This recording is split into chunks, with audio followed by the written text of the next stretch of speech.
How are we doing, folks? Welcome back to Transfer Talk. I've missed a bit of news with being away over the weekend and such, and that's going to become a common occurrence, unfortunately, that I will no longer be able to do videos at the weekend as frequently. However, I'm going to do my best to catch up on everything as soon as I possibly can, and hence this video, which will probably go out today on the Tuesday, if not on the Wednesday. So, first things first, on Monday morning there was some speculation about Ben Whiteman going to Watford on Twitter.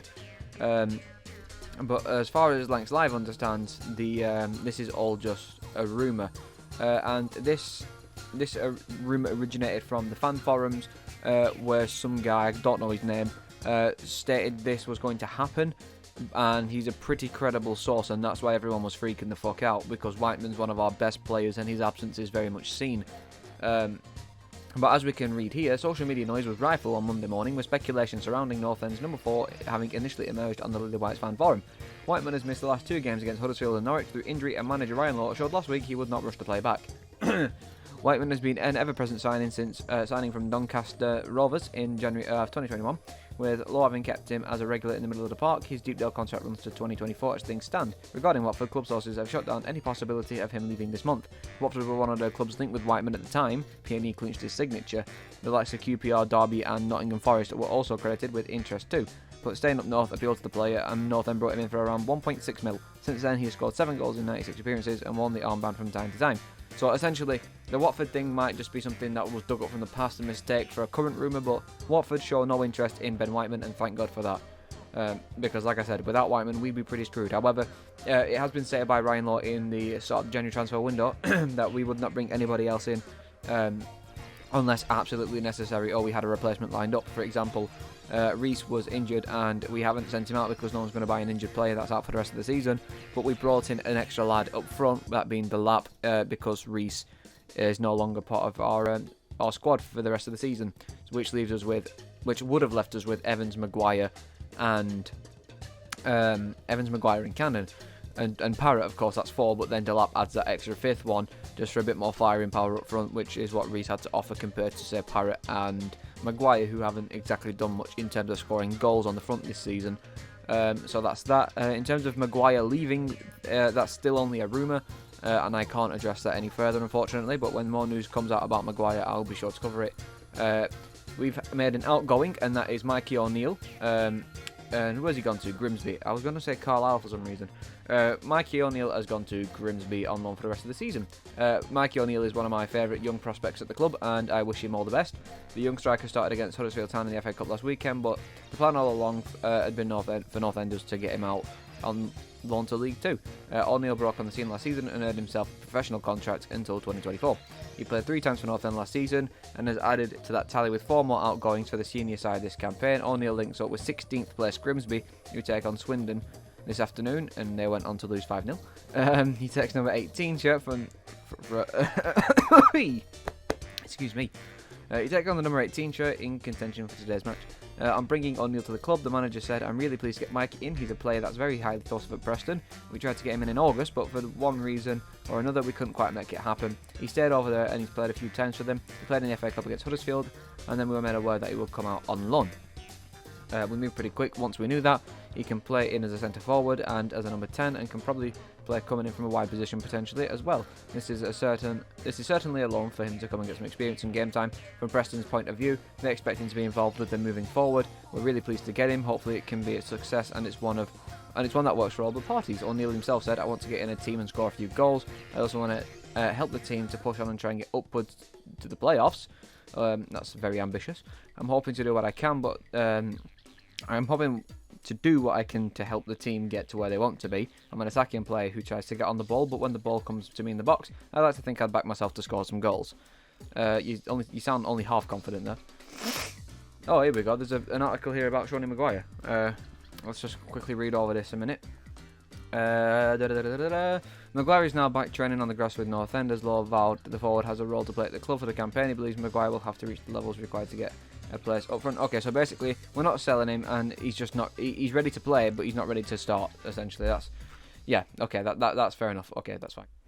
Did somebody say merchandise? You heard it here first, folks. We now have merchandise. This is not a drill. I've been working pretty hard to get an Etsy shop set up for the last couple of months now, and I'm finally in a comfortable position to get an Etsy shop done. So as you can see, we've got a lot of Slipknot shit for people that like Slipknot shit, you know, emos and all that, you know, so my kind of people. We've got a couple of Dragon Ball stuff, because I'm a Dragon Ball artist at the end of the day. Right now, of course, it's only limited to these 17 products, you know, the original Slipknot 9, a couple of Dragon Ball things I've done, a few shirts, but this is going to expand in due time, don't you worry. It'd be nice if we can actually get some things going, some things sold, and I will, of course, be taking merch recommendations on Twitter. Be sure to follow me there.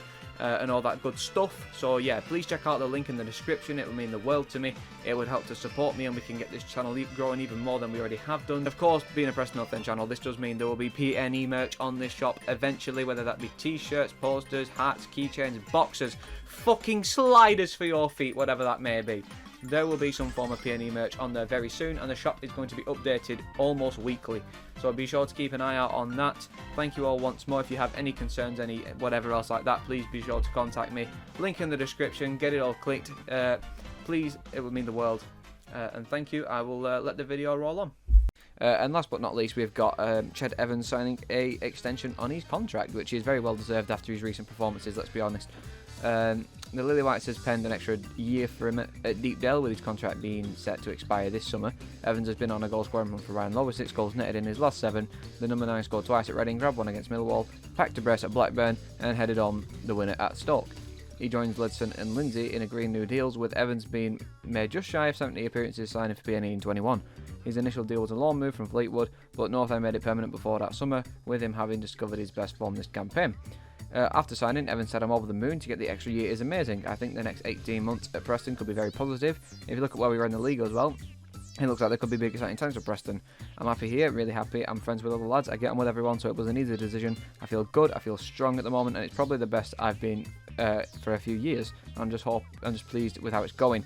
And of course, he's injured right now, so let's hope that doesn't stunt anything.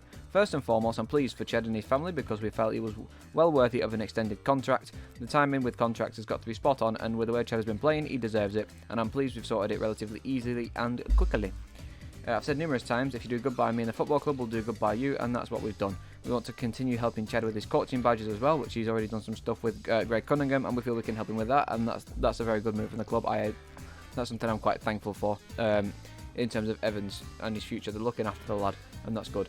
But yeah, Evans fully does deserve this. It's just a shame it comes, you know, in line of injury, but it is what it is. Anyways, something I was going to say just then is, if you look at where we are in the league, and it looks like there could be big exciting times for Preston, that was from Evans himself, and Evans sees the bigger picture here, unlike most of our fans.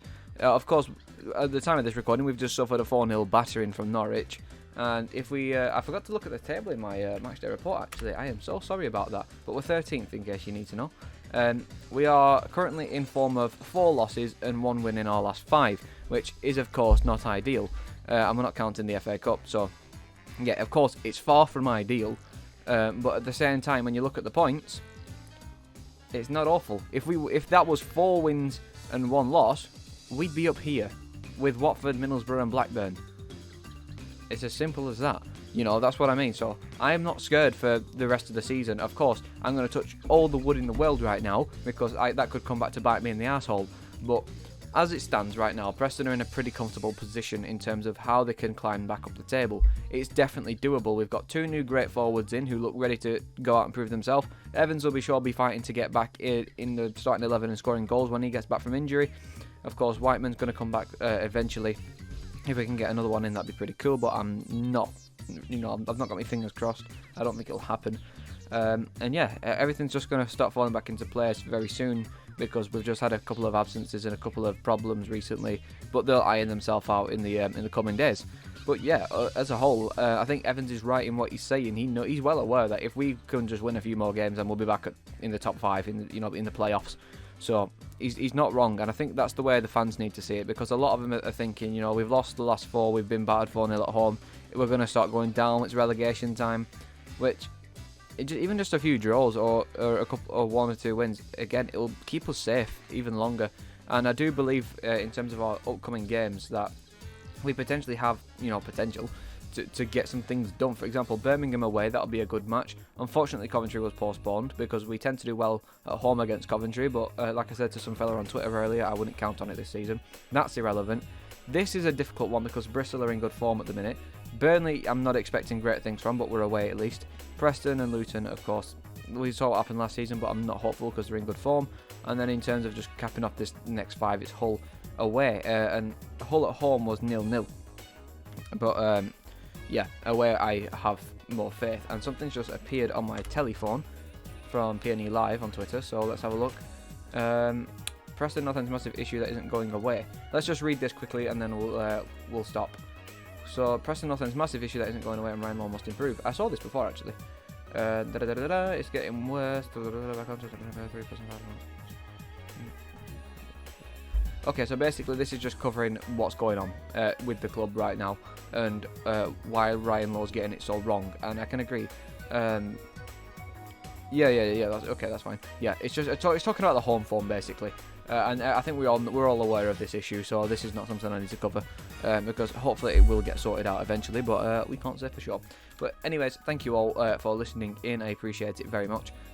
Hopefully you are satisfied with the information given today, and be sure to of course check out the Twitter, the shop, all that lovely stuff. And the next time I'll see you guys is maybe next week after Birmingham. But if not, it'll be me popping back in to make a video regarding the current squad, but I don't want to do that until after the window is closed, so we'll see where it takes us. But anyways, thanks all for tuning in, and I shall see you in the meantime. I farted.